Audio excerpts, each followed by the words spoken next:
Well, in 1971, Brian De Palma was invited to direct a picture at Warner Brothers called Get to Know Your Rabbit with Tommy Smothers and Orson Welles, among others, and Catherine Ross.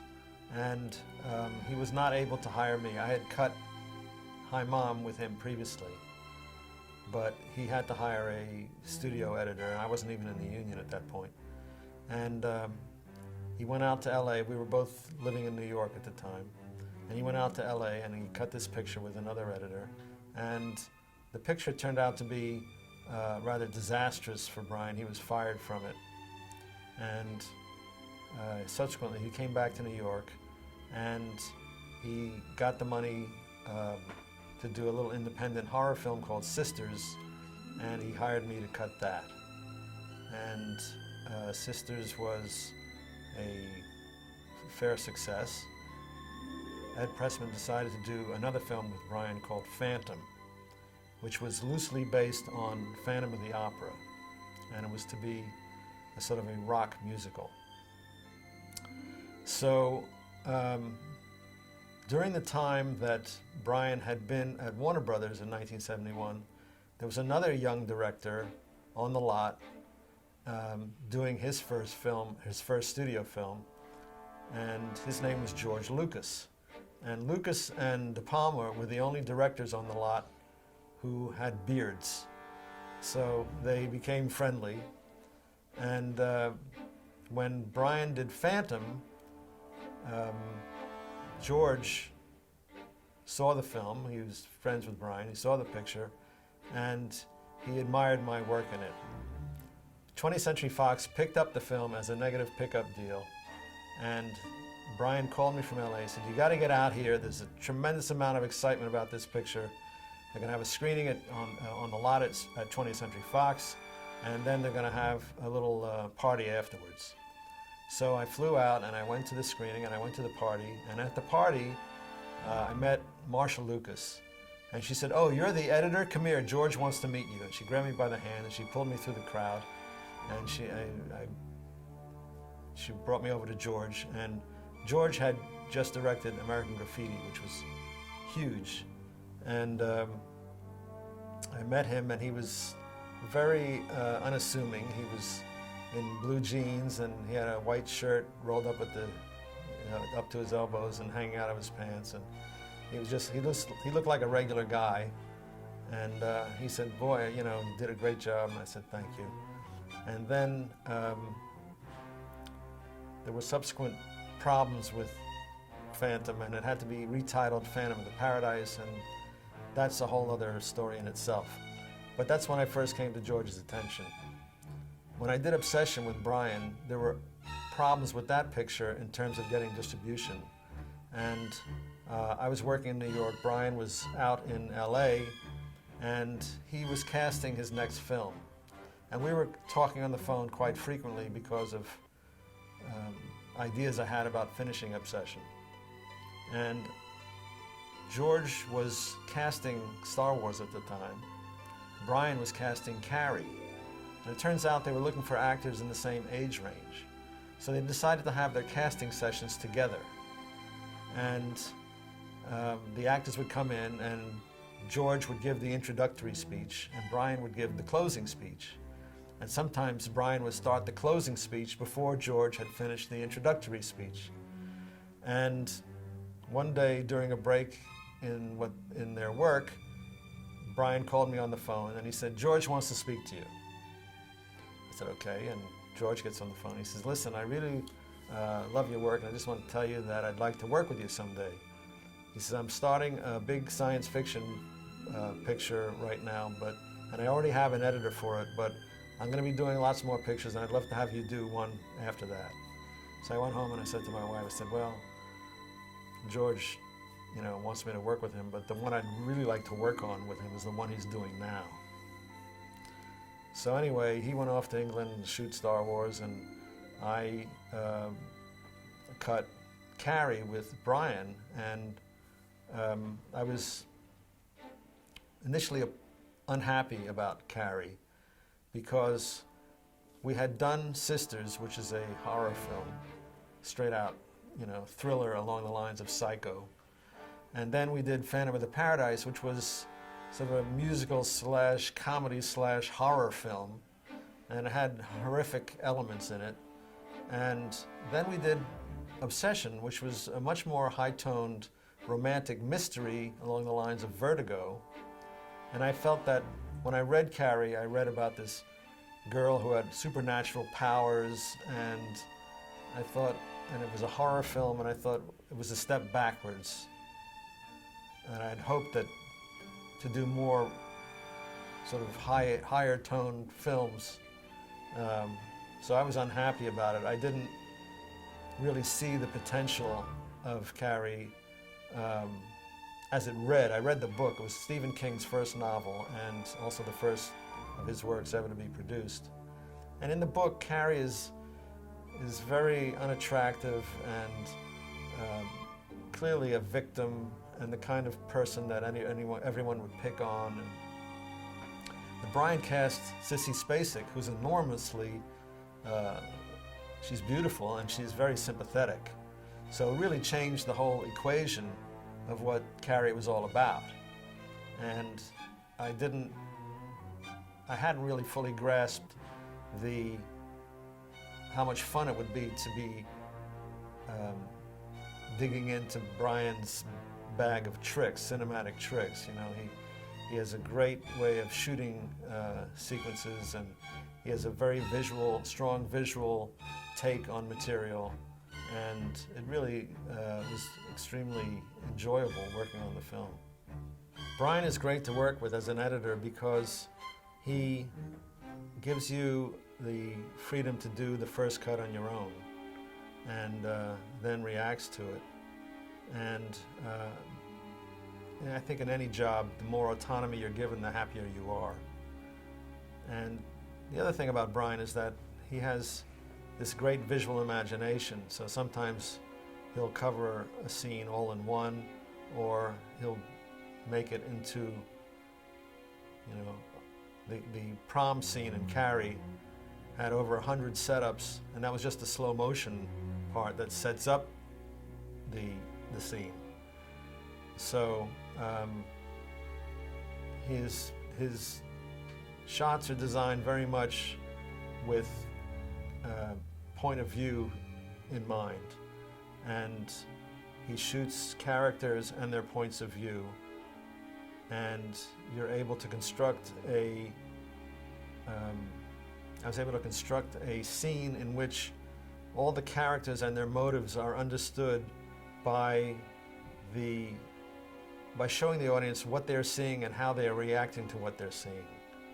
So it's a language of film that Brian employs a lot, and with great success in Carrie. The split screen idea was something that he's been playing with for a long time. In 1969, he did a picture called Dionysus in *69, which was essentially a film of a performance of a play of that title, Dionysus in '69, by an off-Broadway theater troupe, experimental theater troupe. And I believe the whole film is in split screen, and Brian edited it himself. So he's a big enthusiast of split screen. I always felt that split screen is interesting intellectually, but it distances you emotionally from what's going on, because you're reminded that you're watching two images at once. You don't really lose yourself emotionally to that in the way that you do with a single image that you can relate to, a traditional identification with an audience, identification character. It's more of an intellectual kind of situation, and I was less enthusiastic about it than he was. Also, in those days, we were cutting on film, so to cut a split-screen sequence was enormously painstaking. You had to have a special moviola with two heads, and you're constantly locking and interlocking the two heads, and it was tedious. But he was committed to it, and we cut this prom sequence with split screen. The studio hated it, and they beat him down about it, and he finally said to me, just, you know, you do it. You know, he had done the first pass on it, I guess, and he said, you do it, you know. And the thing about this sequence is that when he shot it, he didn't protect the full frame. He knew he was going to use the shot for maybe the left side of the screen or maybe for the right side of the screen. So he left camera stands and all sorts of things in the half of the screen he didn't intend to use. Occasionally he would shoot a frame that was protected the full frame. So whenever I had a full frame shot, I would use it. And whenever I didn't, I would keep the split screen. So that's why in the sequence it goes from full frame to split screen and so forth. And then, of course, when you get into split screen and points of view, you get into screen direction problems. So if Carrie is causing things to move by her look, if she looks here or she looks here, it's fine in a close-up. But if she's on one side of the screen and she looks here and she's on the left side of the screen, her look is in the wrong direction. So at one point, we actually had to move the close-up of Sissy across the screen so that her next look to the left would be in the right direction for the thing that reacted to her look. So it gets into problems. But I look at it today and it looks pretty good. I'm very happy with Carrie. Carrie was the first of the 5 films I did with Brian. The first one that I really endorsed every one of the cuts. I felt, you know, I don't disagree with any of this. Sometimes, you know, as an editor, you get overridden by the director. His sensibility is not exactly the same as yours, and he prefers something in a way that you really don't like, but you have to go along with. But Carrie, I really felt completely on board with everything that we did, and I was very pleased with the cut. Well, suspense involves tension, and tension often results, I would say almost entirely results from the feeling that time is running out. Without a clock going, as Brian calls it, without the clock running, the tension goes away. The famous example of that, of course, is High Noon, where the film wasn't testing well, and I think it was Elmo Williams, I think, if I'm not a film scholar, so I might have gotten that wrong, but the editor inserted shots of the clock showing the hands getting closer and closer to noon, so that he built a feeling of tension as Gary Cooper goes around the town trying to enlist people to help him face down these killers who are coming in on the noon train. Without that tension of the clock, the film just was flat. And by introducing a clock, you ratchet up the tension. I also give the example of somebody who's tied up trying to get free. Well, you can only watch that for very little time before you get very bored. Irvin Kershner, who directed Empire Strikes Back, used to say, physical difficulty is boring. And you watch somebody struggling with knots on their wrists, and you know, it's not very interesting. But if you intercut a locomotive coming their way and they're tied to a track, now you've introduced the element of time running out. So all of a sudden the tension becomes enormous.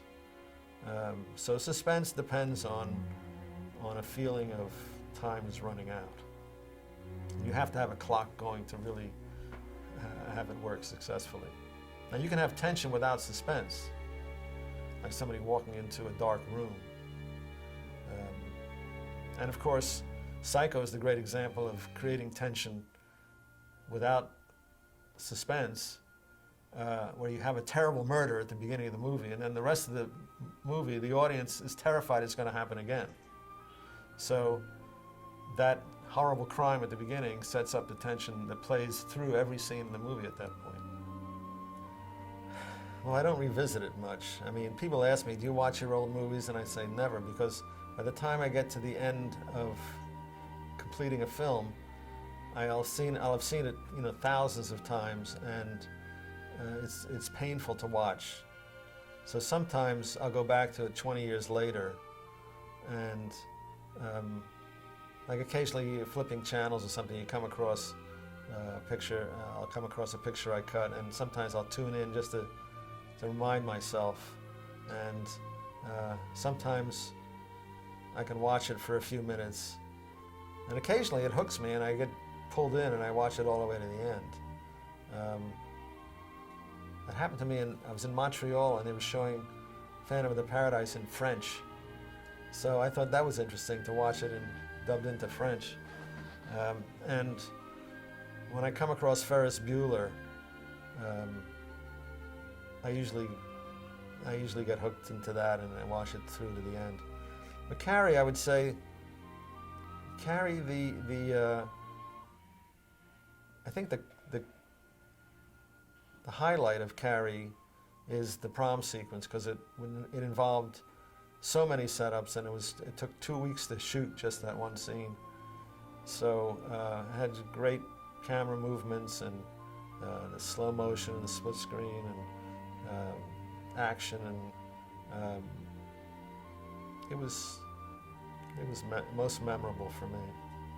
Well, there was a special effects stunt that didn't work, so it created problems. There was a prologue that we never used, in which Carrie is seen as a little girl playing outside her house, and you hear Margaret White's voice from inside the house calling her. Carrie's outside talking to the girl next door, who's a bit older and has developed breasts, and Carrie refers to them as dirty pillows. And the girl says, "What? What are you talking about?" She says, "My mama calls them dirty pillows." And then you hear Carrie's mother calling her to come inside, and Carrie gets all upset, and out of the clear blue sky, small stones begin to rain down on the house. That's the beginning that's the prologue as written and shot for Carrie that was never used. The reason it was never used was that the small stones, which were being dumped onto the house set, looked red on film like water. It didn't read as stones. They moved and like raindrops. They seemed to be, so it just didn't come across. Now, meanwhile, in the end of the film, when Carrie is in the burning house, enormous boulders fall out of the sky and crush the house. That was as written. But when we cut the prologue, then the stones raining on the house at the end didn't make sense. Plus, I think the night that they shot the exterior of the house, the conveyor belt that was supposed to drop the stones onto the roof jammed, and they couldn't get the stones to work, and the night was coming to an end, and it was going to be dawn soon, and they were losing the dark. And Brian, they had the miniature house on a rig that would sink it into a pit. So the idea was it was supposed to be crushed by stones from the sky, but Brian said, just light the thing on fire and shoot, So they shot it burning and sinking into the pit without the stones. However, they had already shot the interior of the house, that sequence, and in the interior sequence, you see stones coming through the ceiling. So there was a bit of a mismatch there.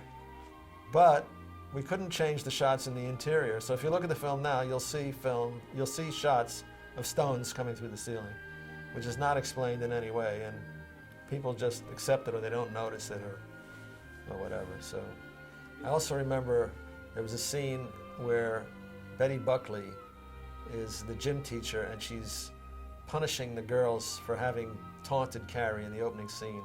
And she has them out on the practice field. And Nancy Allen, who's the bad girl, finally has had enough. She doesn't want to do all these exercises that she's being made to do. And she talks back, and Betty, the teacher, comes over and slaps her. Well, there are 10 minutes left. Stick them up your... Brian told Betty, slap her. Don't pretend, just really slap her. So, because I want the effect of, I want her to react as if she's been slapped. I want the real thing. So Betty went over and belted her. And Brian said, good, let's do another. And good, let's do one more. And they did about 10 takes, and poor Nancy's face was getting red, and Betty was just really slapping her for real. And I couldn't, I was so surprised at how many takes they did. But when you see the film, you know she's been slapped. And eventually, Brian married Nancy. They met on the film. And Amy Irving, who played the good girl, met Steven Spielberg while she was shooting Carrie. So both Steven and Brian met their wives on the film. In those days, we didn't preview our films, but we would show them. Brian had a group of friends that he would show his films to, people who were knowledgeable about filmmaking, and he would show them the film and listen to their comments, which is an interesting way to go as opposed to showing it to an audience. If you show your film, a rough cut, to experienced filmmakers, they often can come up with very interesting suggestions. In the case of Carrie, we screened the film a number of times for this small group of people. And we would often show the film in a screening room in New York, where the seats were on, the backs of the seats could recline. They were sort of on springs. And Brian and I would sit in the back, and every screening, when the hand came up out of the grave at the end, every seat in the house would rock back suddenly. It was great to watch. So we knew we had succeeded in that moment, that jump. Brian got the idea for the end of Carrie from the end of Deliverance, where you see a hand clutching a rifle emerge slowly from the river. And we saw the picture together. We came out, and Brian said, boy, that ending, I could do that so much better. And he did in Carrie. And the trick to making the scare in Carrie work was to lull the audience into a false sense of security. We used Albinoni's Adagio for string, organ and strings, very sad, dirge-like piece to accompany Amy Irving's Walk to the Grave. And at the first frame, where there's any kind of movement from the hand shooting out, I made certain that it happened in an arrhythmic moment in that music, so that it was surprising. And we cut to the main title of Sisters by Bernard Herrmann in the temp track, which starts with a hammer hitting an anvil. It's a metallic sound, sharp metallic, and we played it very loud. So not only is the audience lulled by this soft, slow, sad music, but interrupted at an unexpected place by a very loud, aggressive noise.